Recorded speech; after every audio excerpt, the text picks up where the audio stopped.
Hi everyone, it's Roger and James here from the What's on Disney Plus podcast. In this week's episode, we're going to be talking about all of this week's new Disney Plus originals, including Loki and the Bad Batch. Plus, I'll be sharing my thoughts on Monsters at Work, the first two episodes.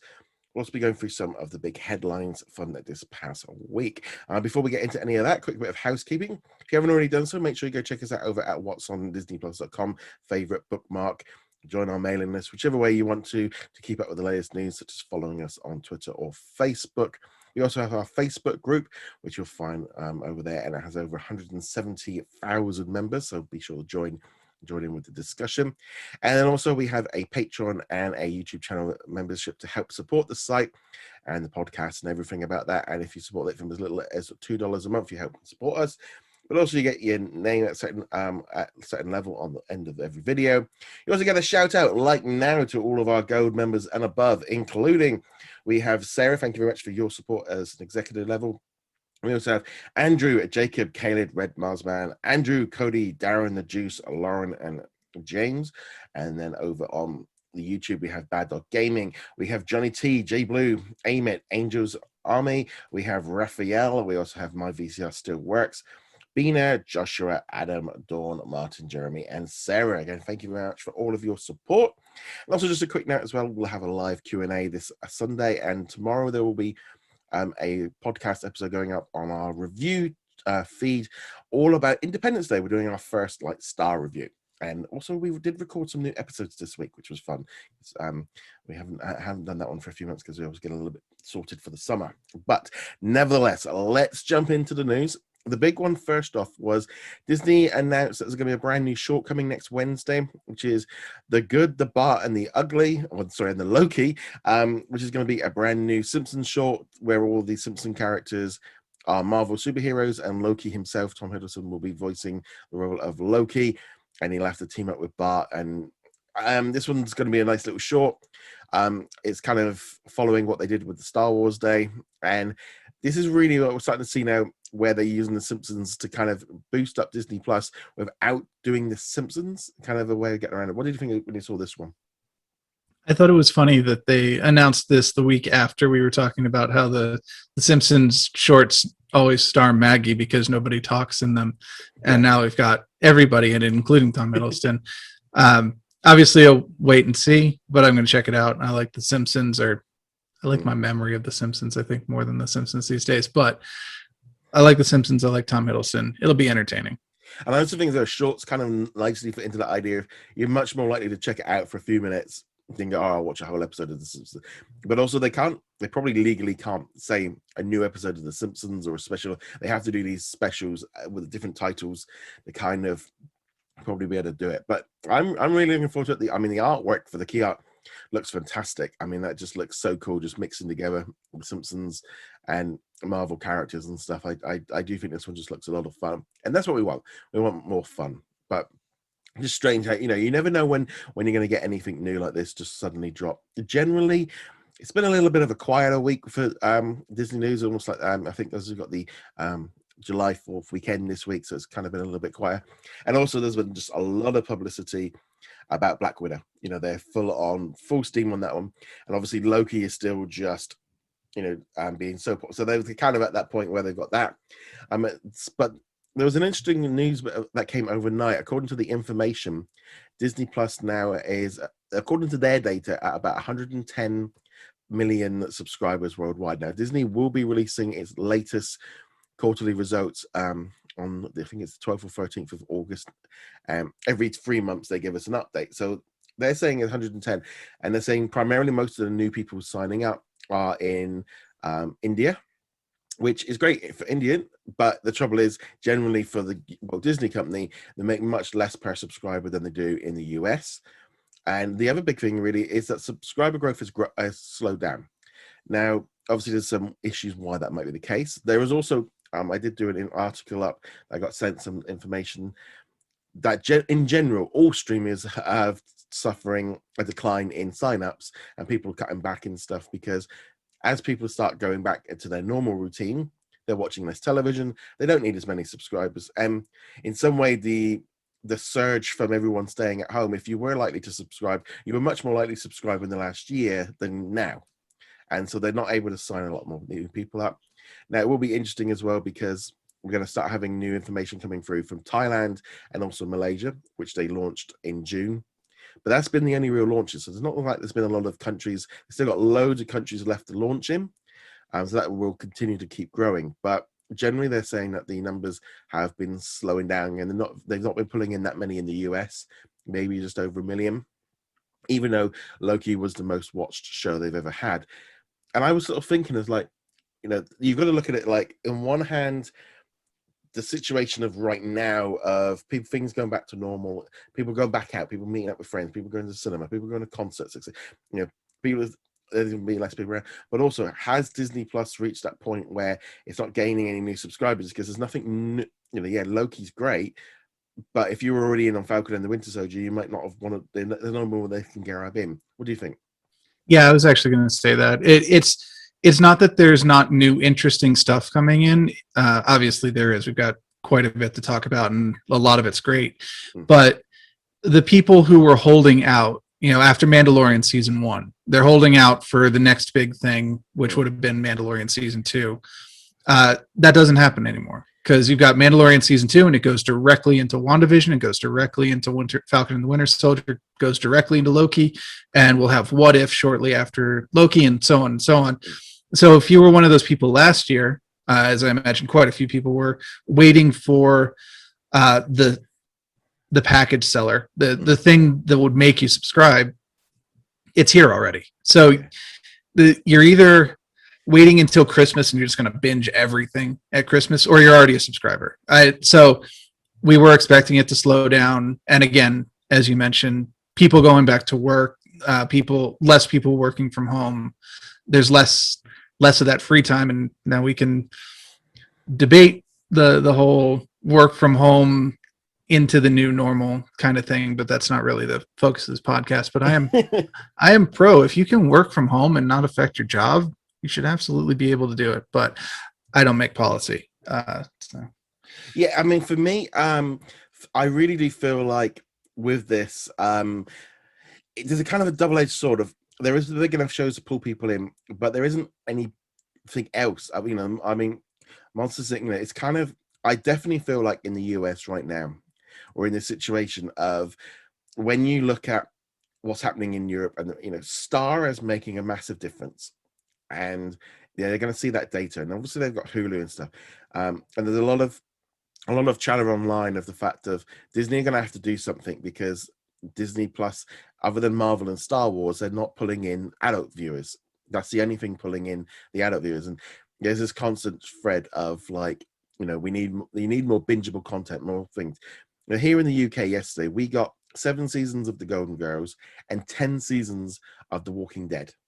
Now, that they're old shows. They're not. The Walking Dead's going to be a big one.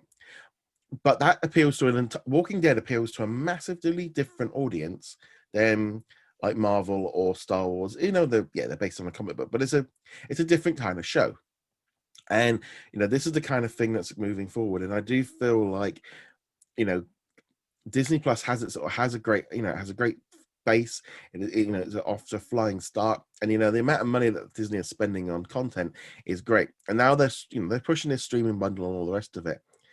But you can see that, like, I can see such a difference between what's happening over here for us and then in the US of going, I can see, I don't know necessarily if it's going to continue to grow at the same rate, but maybe also as well, Disney Plus just couldn't continue to grow at that speed because maybe it's grabbed the majority of it. Netflix's numbers, they've been struggling to get that. They've said that their numbers aren't climbing as high because they've got so many people. They've kind of reached, as I said, they've already grabbed all the low hanging fruit, and now it's harder to get the ones up a little bit harder. And I think Disney in that same position, they've grabbed them all.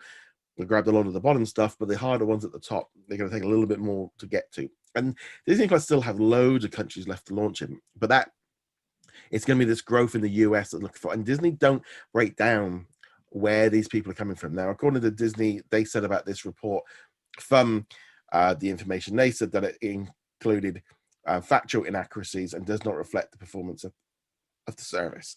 which generally is along the lines of, they go, "You're not lying. No, we're not like that." So but yeah, there's a lot of things to take away from it. And I can kind of see, like, there's like real issues, and then you've got the broadcasting issues or the content issues.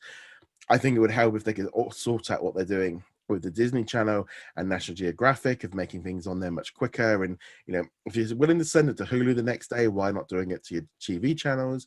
I think that could help. But generally, I think just getting, there's a lot of teething problems now. We're like 18 months past Disney Plus launching, that they're kind of toying with, but they're still, it's people are like, the amount of people that are like asking for, like, well, where's this, where's that, why is this not on Disney Plus? Because they've seen an advert on TV and they're assuming they can't, well, why is it on the Disney Channel? Why don't I have the Disney Channel? Why, and Disney is still like haven't fully committed, and I think that's not helping. No. So first I want to step back for 1 second. The Walking Dead is based on a comic, in the same way that like Men in Black or the original Blade trilogy are. Technically true, but I don't think anyone thinks of it as a comic show. That said, I mean, people like lots and lots of different things. Just because I'm a huge Star Wars nerd and a Marvel nerd doesn't mean I'm not watching shows that have absolutely nothing to do with either of those. And not just on Disney Plus, just in general. My viewing habits are all over the place. But yeah, the other point was, all these countries that don't have it yet. I know there's several European countries that don't have it. And it kind of boggles my mind how they're missing so many. The one that really confuses me is Japan. Japan loves Disney. And Disney Plus is in Japan. It's a bit of an odd one. They had Disney Deluxe, that then changed into Disney Plus, but you have to go through like I think it's for a mobile company. It's not like available on everything yet. So while they say they've still got to launch in Japan, it's already there, but it's kind of locked into. So it's a bit of it's almost like I think a contractual thing. They basically just turn the one that they had the contract with into Disney Plus, but they haven't been able to kind of get it out to like everybody yet. It's more like a pilot program at the moment. But I don't know, that one will continue to baffle me. I'm sure it's a contract thing because I'm sure they want to, but yeah, I mean, watch the Imagineering story. We know how much Japan loves Disney, and to not have it there is crazy. But yeah, they're hardly they're not even the biggest one who don't have it yet. They're just one of the most like passionate for it. I mean, the whole of Africa is completely untapped yet. The whole of Africa, the Middle East, most of Eastern Europe as well hasn't got it. There's like the Philippines haven't got Disney Plus yet. Hong Kong are going to be in there. There's a lot of, but the trouble is, in some ways, that international growth continues to make the numbers go up as a whole. But that doesn't, you do get to a point of like, once they've launched everywhere, then they've got that situation of trying to grab new subscribers, like you said. And I think, we're at that point of, I think, Disney Plus is in a great position, but it's going to have, and, you can see already, they realize that they need more content. They need more stuff, and they're throwing as much at Disney Plus as they possibly can. And, we can see that. I mean, the fact now that they're having to spread releases over multiple days because they've got too much for one day, and that's going to continue to grow. I mean, I saw a chart, and it's something I want to do up over the weekend. They're spending so much more money on content than any other streaming service, because the trouble is, when people do comparisons and go, well, Disney Plus isn't spending as much as Netflix. Yeah, but you're not including the whole of the Disney Channel, the National Geographic, ABC, Hulu. When you put them all together, and then you put all their movies in there, all the Marvel movies, and you put all of that under one house, you suddenly see they are spending much more than anybody else. And it does trickle down to Disney Plus, but I do think they're going to have to get better at sorting out and appealing to. I do think they need more general approach to getting more content, especially sorting out what's happening in the US. I mean, that's the key thing. Until they can sort that thing out with Hulu, they need this whole mixing everything. Hulu has a lot of subscribers in the US, but I can't help but feel like that's just Hulu's been chucked to the side because it's a side project for them, and it's a very strange thing right now, and it's very difficult, like sitting here with Star, of the difference that makes, because like literally last night, so yesterday in the morning I watched The Bad Batch, but then when my wife got home from work, we watched the finale of Big Sky, and then we watched the latest episode of The Gloaming. Then she went to bed, and then I watched Grownish. Now that is such a different level of shows that that was a different thing, like me and my wife, we watched a couple of shows that are so different, to Loki, and it has that different appeal, and that's that thing of keeping us in, like my parents telling me, oh well, we're watching this show, and you're having these kind of conversations with other people, oh, you can watch it, whereas when I'm talking to my staff, like at work and stuff, I'm like saying, and they're like, oh yeah, well, you kind of use, they are using Disney Plus now more because there's stuff on there. And then I look at the US and think, like, all these people that, it's going back to what it was pre-February, when it was just, and they didn't bother. I mean, my dad watched the Star Wars show, but that was that was it. Whereas now they are all watching it, because my mum was very confused when she went to watch Fox channel the other day here in the UK, and there was a big sign saying, please go to Disney Plus.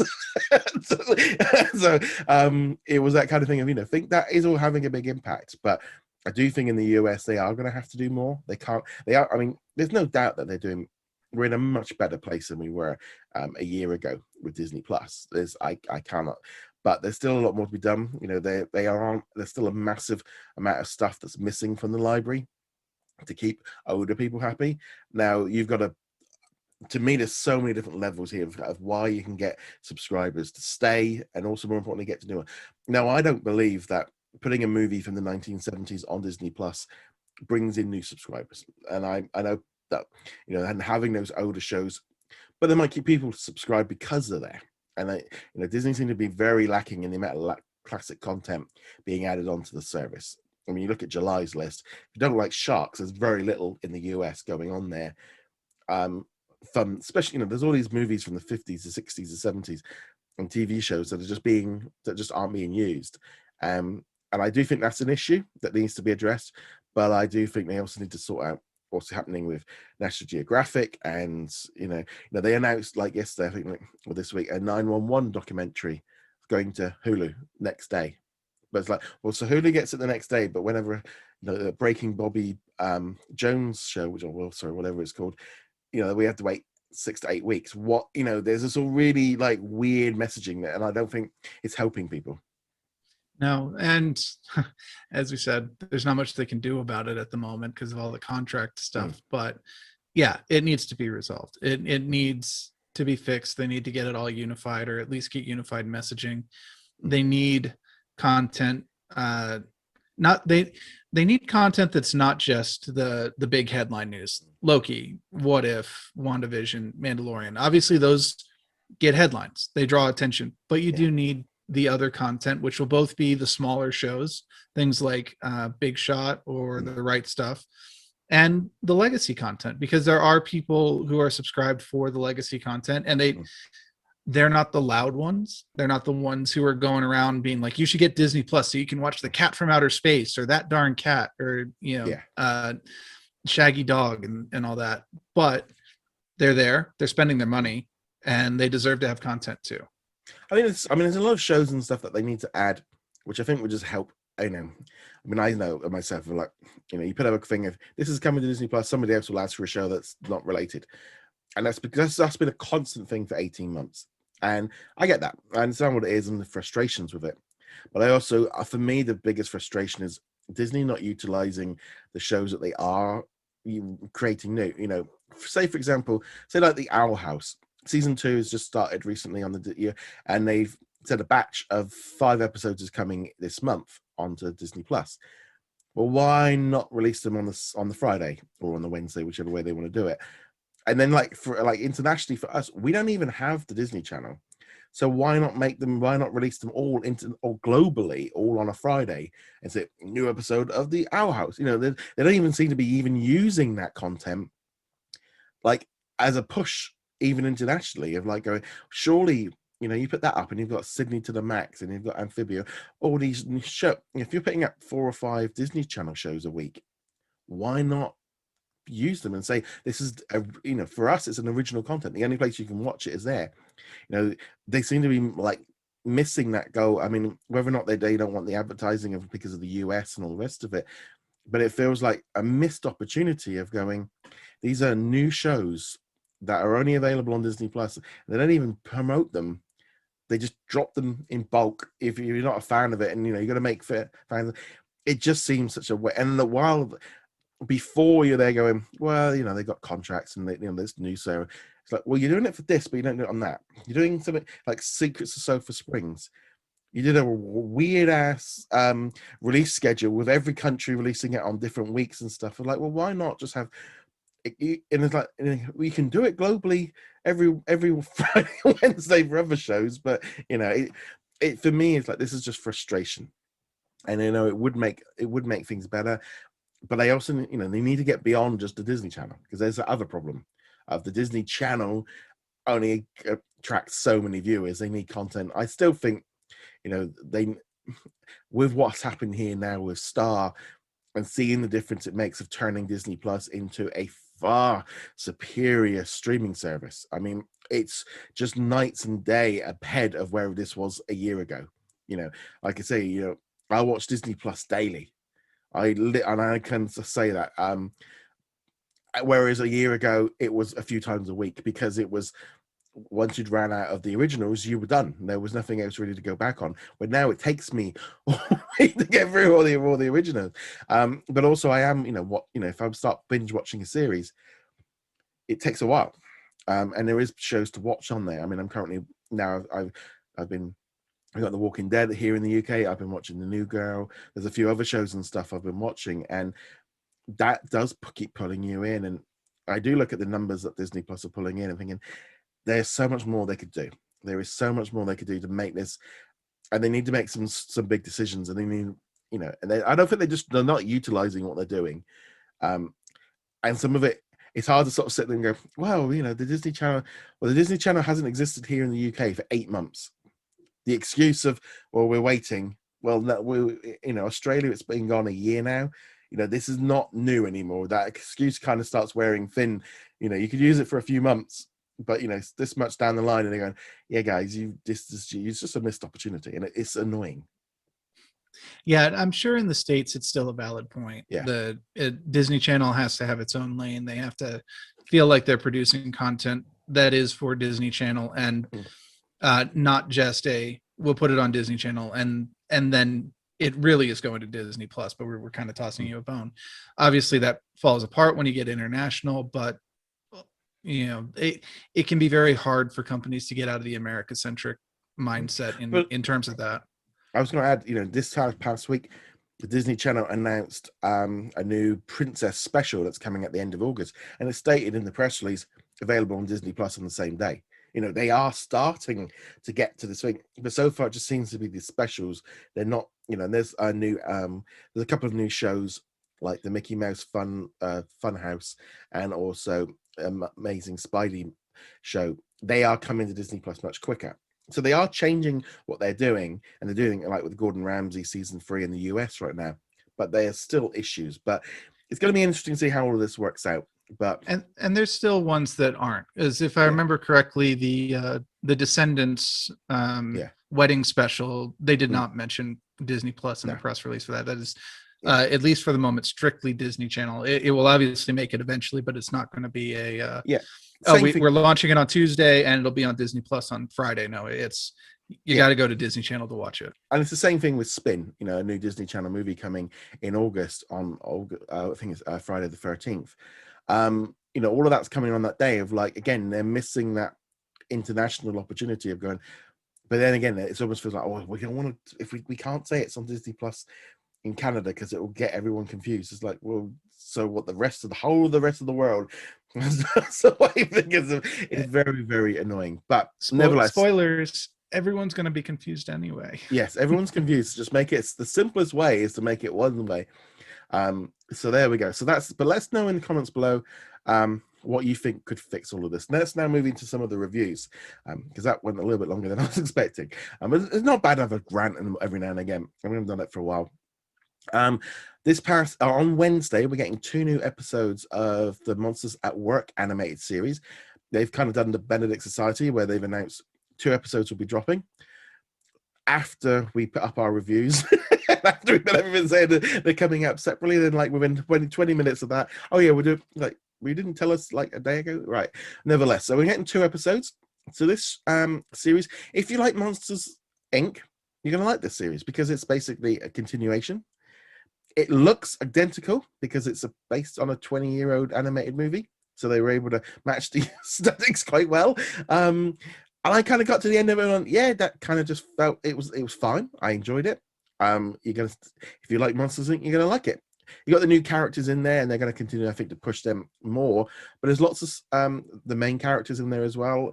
I kind of got to the end of it and went, that's a pretty solid animated show. And there's going to be so much confusion over the fact that Pixar doesn't make it. I've seen it in loads of reviews and loads of people, Pixar's nope, Pixar ain't involved in this one. They ain't involved. But yeah, I'm hoping everyone will enjoy it when it drops. I think there's definitely got it's gonna be a highlight for like showing an animated series on Disney Plus weekly. It's kind of like, it feels in some way like the first big one to drop, and this was one of the first originals we were talking about like years ago when we were doing it, when we were still like it's still a year away. This was one of the first shows that they announced, and it's like finally here, and it's like it's a solid show. I wouldn't say it's amazing, but it's just more of the same. And that's not necessarily a bad thing. So I obviously have not seen it yet. I'll be seeing it with everybody else here on this coming Wednesday. But the question for me would be, how much do Mike and Sully factor into these episodes? I know it's not the focus. It's mostly about the new cast, but we do know that they're in them. So they're in it. They're probably in it. Few minutes here, a few minutes there. They're very much about. They're now in charge of it, so they're still doing bits and pieces. I mean, in the second episode, Mike's got a whole big bit at the end, so there's a lot in there. But it's just kind of they're definitely not the focus. The new characters are the focus, but they kind of get given jobs by the main ones, and I think they're going to be in there less and less as the season goes on. But it's definitely not along the lines of like where you see it in some TV shows where they only appear in one scene in the very first episode and then they never see no, they were in both episodes multiple times, so that's definitely a good thing. Yeah, the one that always comes to mind for me is that I can't remember the name of it. It's the show where he took a pill and he became super smart, and Bradley Cooper was in the movie. And he shows up in the first episode for like 2 minutes at the end to be like, oh yeah, that's fine, you take the pill now, and see how it works for you. And it's like, that's your connection. Cool. Yeah, it was a bit like Nick Fury in Agents of Shield. That's the other one, obviously. Yeah, from Agents so yeah, no, you definitely enjoy it. Obviously we'll talk about it a bit more next week when you've seen it as well. It's going to be so we'll be obviously talking about this one each and every week. So they'll be dropping every Wednesday, 10 episodes. So we'll be getting new episodes every week. We're just doing this whole double episode kickoff, which I don't think is a bad thing. I think it helps us also get more eyes on it, literally in this case, get more than one eye on it. But yeah, so no, I think it's a nice, solid show.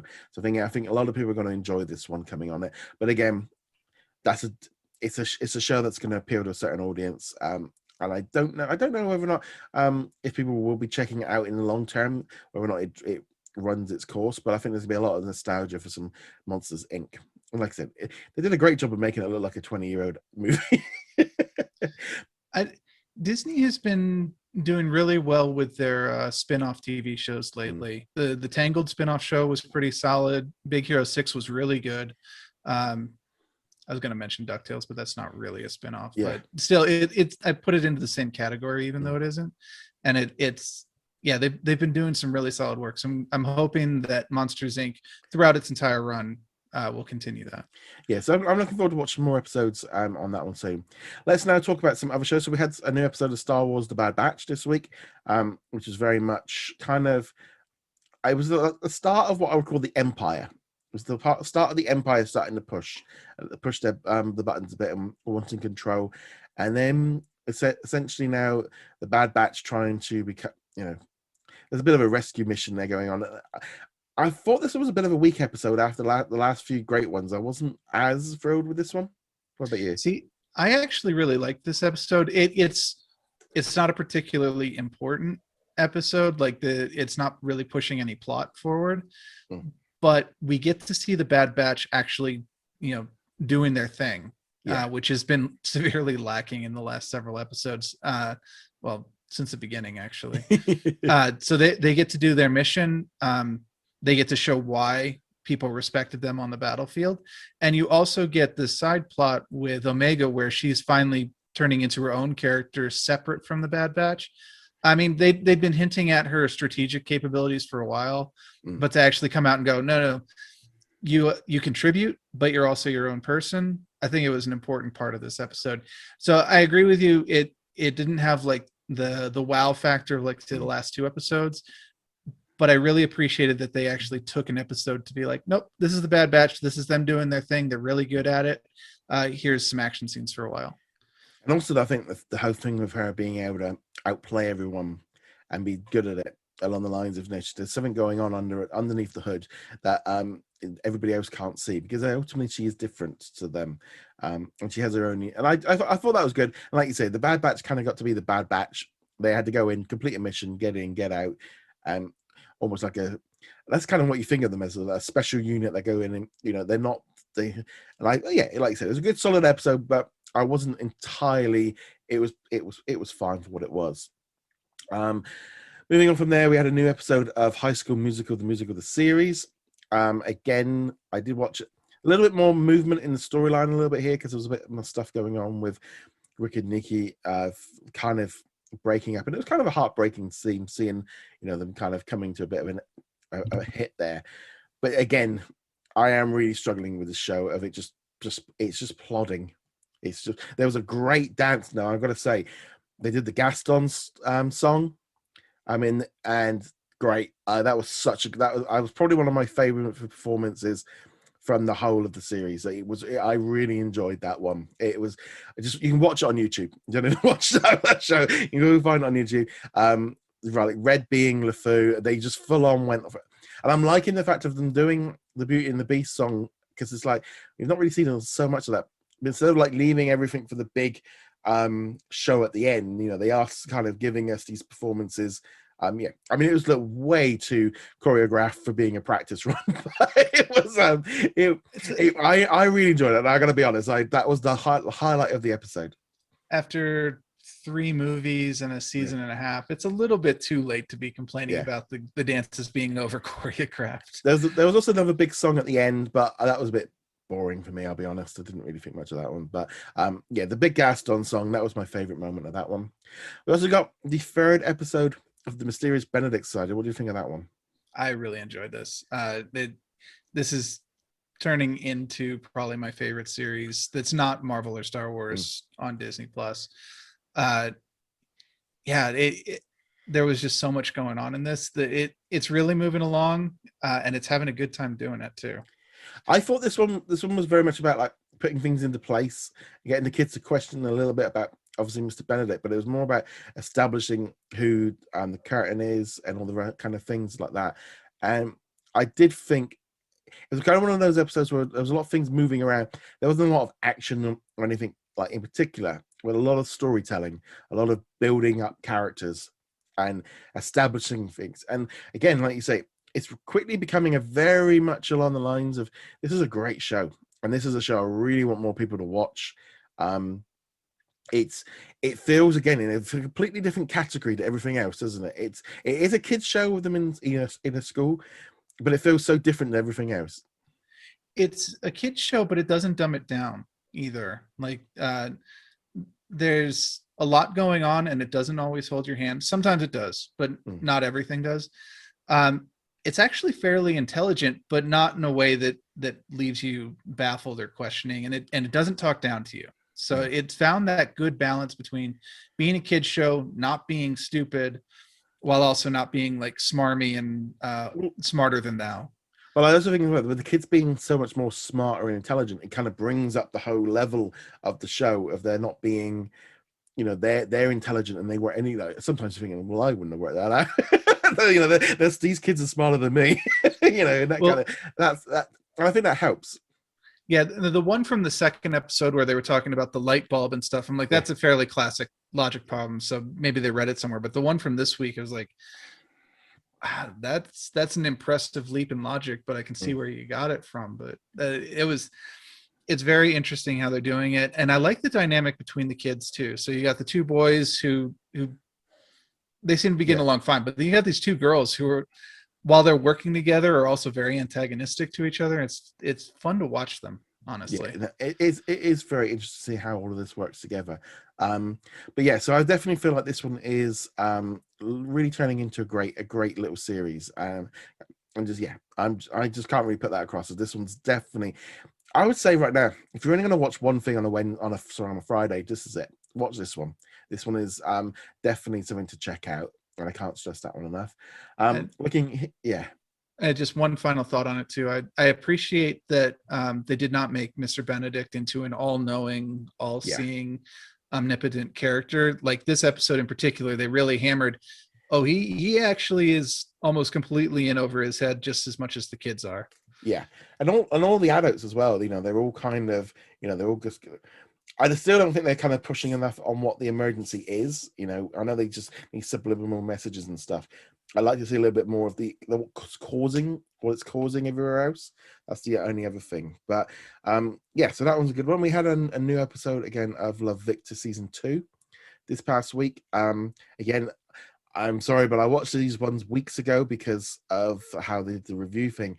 So it was episode 3. And again, it's just more. How are you finding this series? It's kind of up and down. Some of the plots I'm not huge on. Some of the plots I'm really enjoying, like Victor's father trying to come to terms with this and trying to do what's best for his son while warring with like this, no, this is wrong, they shouldn't be this way, and him going to the support meeting, which was what a lot of this one was about. Well, that's also a nice nod to the movie, because I think Josh is the father in the actual movie, so it was a nice little kind of cameo there. I see. For me, I thought that whole episode was extremely well done. But I think the whole father thing of him really kind of he doesn't understand it. He's got a general feeling of this isn't, he's not what he wanted, but he's very much along the lines. He wants to find out more. He needs help. He needs help from somebody else. He doesn't want to lose his son. I think that's very much the important thing. If he wants to understand it, and he's trying to be in some way he's already been kicked out from the house, so therefore I just feel like it's just, I think it's so refreshing for them to do the story with the dad being completely okay with it and the mum struggling with it so much. Because generally we always see it the other way around, don't you? You tend to, or either both parents are struggling or the dad is struggling, and it's all about and this way, I find this quite, and it's a very important storyline. And I've spoken to some people as well, that have had this, they've had similar things with their parents when they've come out, and I think this is such an important story, and I think it's actually probably one of the biggest things of, obviously, for people to come out, how your family and everyone deals with it. And I'm glad they didn't just have it so that everyone was fine with it, because I think that's not a good people need people need to be able to see of how they can get through it and what can help and all the rest of it. And I really feel like this is such an important way of telling this story. That, and they had the whole basketball storyline this episode as well, Yeah, which is very important, because at the end of the second episode you get this feeling like, oh, he came out, and the school is totally cool with this, and all of his classmates are 100% supportive, and then you get into this episode and like the basketball, well, at least some of the basketball players are like, we're not cool with you changing in the same room as us anymore.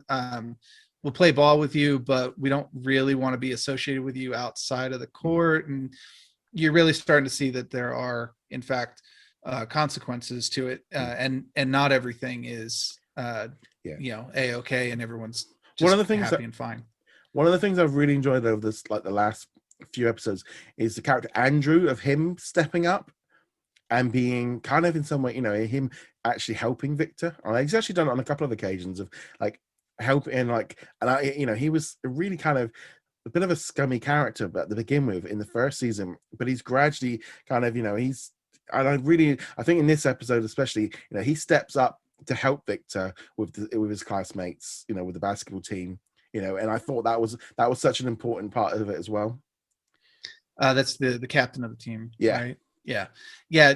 You could tell that he was kind of stuck with, I need to keep my other teammates happy, but I also need to support Victor. And sure, I'll use the excuse he's the best player on the team Yeah. and we need to keep the best player happy. But you can tell he's also doing it's like, no, I want everyone on the team to get along and I want there to be cohesive. And I don't want anybody on the team feeling like they're being shunned or kicked out. And he's stuck in a very difficult situation. He's doing his best.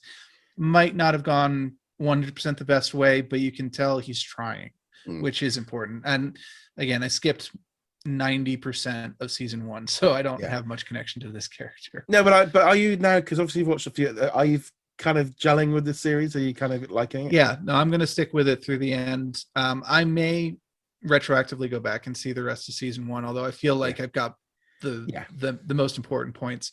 One last thing I wanted to bring up. Last week, there was that other plot line with the ex-girlfriend going off to a college party, and I was like, please don't do this. And I'm glad they played it a little bit this episode, and then they kind of nipped it in the bud. She's like, she told the guy, no, I'm a high schooler, and he's like, whatever, okay, cool, thanks for telling me.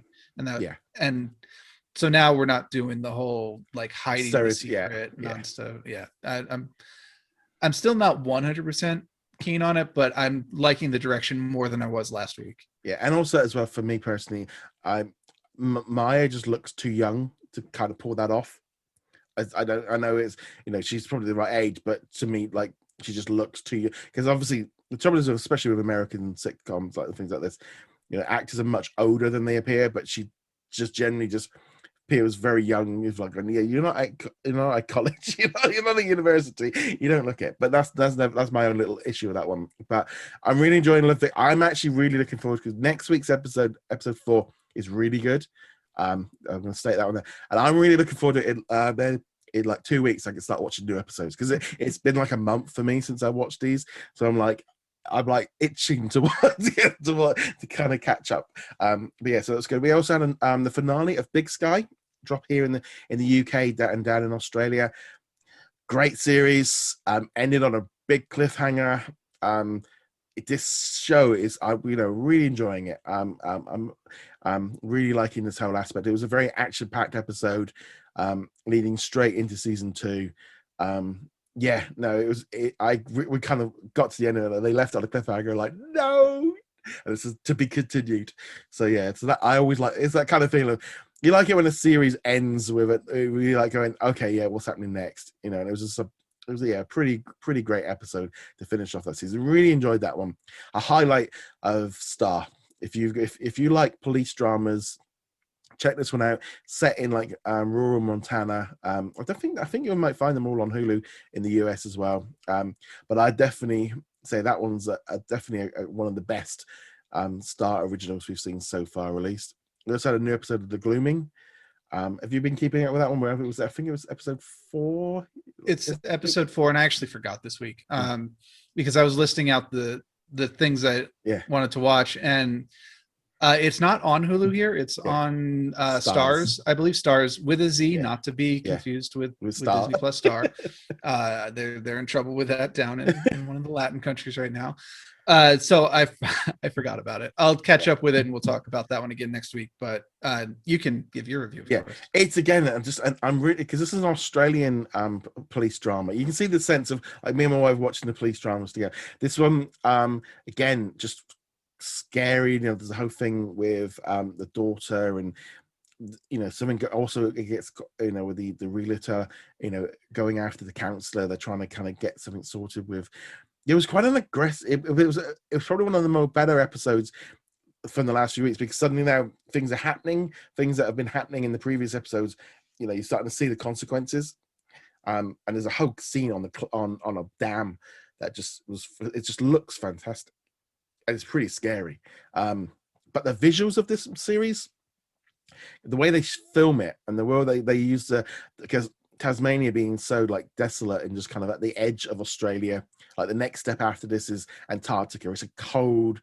It's kind of, if it was in the UK, it'd be like the Hebrides, or if it was in America or Canada, it'd be like the north of Canada. It's that kind of right off the side. It just looks unhospitable and I just really like it. Is like you said, the glooming. It's a little bit of supernatural in there as well, little hints of it. I'm just really enjoying this series. It's again a very different tone which is nice, a little bit refreshing. You kind of have to get into the right headspace for it because it is Yeah. supernatural, but it's also leaning horror. Yeah. So, you don't go from Bad Batch, Love Victor, Loki, Glooming or Gloaming, however the heck you Yeah. pronounce it. It's a very different headspace than the other ones. And then finally, let's now talk about the big one of the week, Loki. So we had a new episode of Loki drop on Wednesday, and what an episode. Got to the end of this one, and I was like, wow. So many, we're going to talk spoilers, but it's been like 3 days now, so we're fine. But what did you think of this one? I loved this episode. It was so much fun. It was good to see what was going on in the TVA for a little bit there, and having Owen Wilson's character kind of finally kind of having a few moments, and didn't work out so well for him. I was a bit shocked when that happened, I'll be honest. Actually, I have to admit, I did not see that coming. It was like, whoa, what's going on here? But of course, the post-credit scene, while Owen Wilson is not in that, it at least opens the door for him to have his own scene. I mean, this is the thing of when they took out Loki, I was like, what? There's got to be a reset button coming here. What's going on? Well, it was a little bit on the lines of, well, hey, how can you? We can't. It's like, and then they go, well, are they now just gonna? Is this now going to become is Sylvie the new Loki? Is that the way of doing it? Setting this up so she's going to go into the main timeline, and then of course there's that post-credit scene, and then we're going way Spider-Verse of multiple Lokis. Richard E. Grant as an old Loki, we know that was been coming, but now we're all there going, you episode ending like, no. I mean, just like, we knew about Old Man Loki. I don't think anybody knew about Loki Gator or whatever we're calling him, though. Yeah, it's literally just along the lines of, this is going to be crazy. It's going to be bonkers. We've still got 2 more episodes to go. This was just one of those things of like, this was a great episode. Lots of action, lots of resolve. If people were talking about like too much talking last week, well, this one kind of did that one. And loving the whole Wizard of Oz thing with the timekeepers, which I kind of was expecting. I don't know why, but I kind of was thinking that, when I saw them and they go, oh, this, and then they did it. They went full on Wizard of Oz, and I really enjoyed that aspect, because now, of course, is it Kang? Is it another Loki? All kinds of things. We'll have to wait and see. When they entered the chamber, it was like, oh wait, we're seeing them on episode 4. This doesn't sound right. That was definitely they're going to pull the curtain back, and yes, they did in many different ways. So this show has been consistently entertaining. It's been consistently going off in weird directions, not unpredictable directions per se, but getting to them faster than we expected to. And then and now once we're past the stuff that we expected or thought might happen, we're into like wide open territory. No idea what's going on. I've got no idea what's happening next episode. I've got no idea where it's going, where the story's going. I don't know where this is leading. But we're going to have at least 4 Lokis in a giant conversation together, which should be wildly entertaining no matter what they do with that. And there's also this kind of setting. I think it's going to make Spider-Man, the new Spider-Man movie, more. There's got to be some connection coming on with all of this soon. It would be great if like Andrew Garfield or somebody just popped in there randomly. Well, I think if we don't have a Doctor Strange, there's going to be something to kind of connect it. But nevertheless, for me, Loki right now is just so in a different category to Falcon and WandaVision. And I got to be honest, this is just. I don't know if it's just the fact that Loki or the story, but the way it looked, it just feels like I am watching a movie, but I just feel like I'm really connecting with this series so much more than and I really enjoyed the other 2. Now, don't get me wrong, I really enjoyed it, but that kind of level of like, this show just feels so different. It feels much more tightly plotted than the other ones do.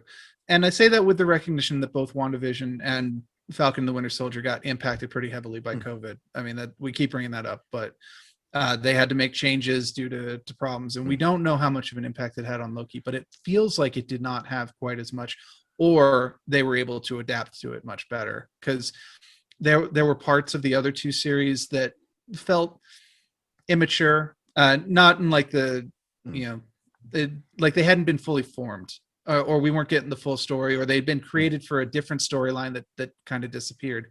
Loki has felt like everything we have seen is important.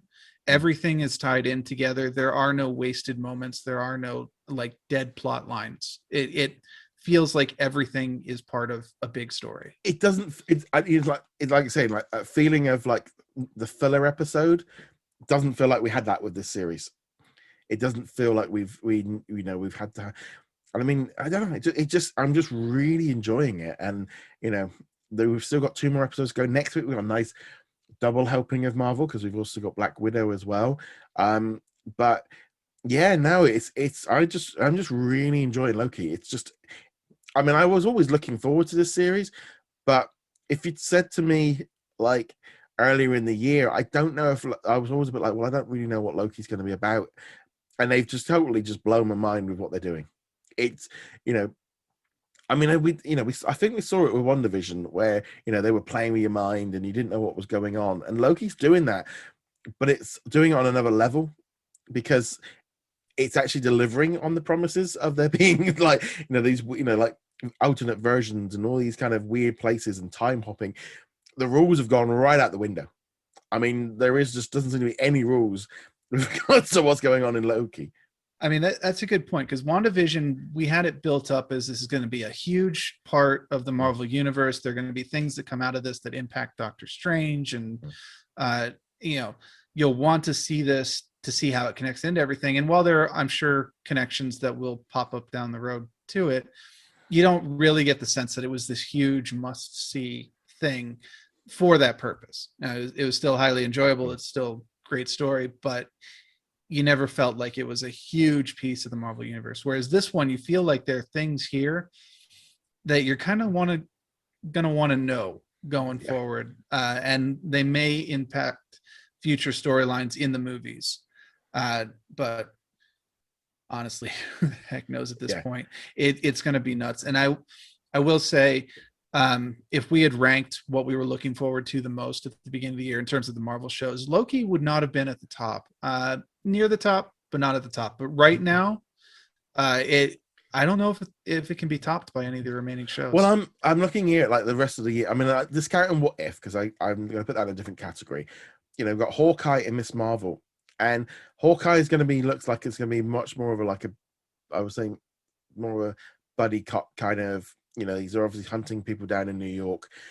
Going to be much more grounded. They got a bow and arrow. That's Hawkeye's. He's got a bow and arrow. It's going to be, but then that's going to be then very old, very different then for us, because we're then going super ultra basic, and that's not a bad thing. That can actually help in the location. And then Miss Marvel, I'm looking forward to that one because it's a new character for me. I mean, I've seen her obviously in the video games and the comic books and all the rest of it, but this is her debut, something new, something fresh. But Loki feels like it's, like you say, it's on a different level of the other ones. Yeah, Hawkeye, I'm currently kind of picturing is along the same lines of Falcon and Winter Soldier. It's kind of a passing of the torch story, probably, with Clint passing it off to the new lady Hawkeye, while also being like action heavy, but grounded action, much more grounded than Falcon and the Winter Soldier. I doubt there will be too many people flying around with jetpacks and such. The thing is, though, is you do look at this now, and you've got to be looking at it and going, right. So if you look at like the MCU right now, so we've got Loki, who's a demigod that can time travel and can turn into anybody and do all this stuff. We've got Scarlet Witch, that's a witch that can do anything she wants, and we've got Winter Soldier he's a suit, and then we got Hawkeye with a bow and arrow, and he just seems massively out of place. So I'm going to see how they'll work this out in together. But it's the same thing. I know, like, obviously we've got Black Widow coming up, so it's going to be interesting how. But even that there is going to be interesting how they can play up on her being just a mortal human, just like. Because we like Loki is setting us up. It's so weird and so different, and it's very. And I'm just loving it. I'm just loving Loki. And Black Widow also has that specter hanging over it. We know how this story ends, not in the movie specifically, but we know what happens after in Infinity War. So it has to get past that as well. Though I think most people are just happy to have a Black Widow movie, honestly. Yeah. It is worth pointing out, though, that Hawkeye was one of the only two Avengers who actually did damage to Loki in the Avengers movie. Yeah. The other being the Hulk, but Yeah. in one of the best scenes in the movie, honestly. But he tricked the trickster. So Yes. yeah, he's just got the bow and arrow, but I think his superpower is being underrated. Yes. But no, I'm can't say I can't. It's like, and there's always that kind of thing with the Marvel in it where you kind of come ending credits, going, when are they going to do it? They're going to pull the trigger at some point, and then they did that. I mean, that one was just like, okay.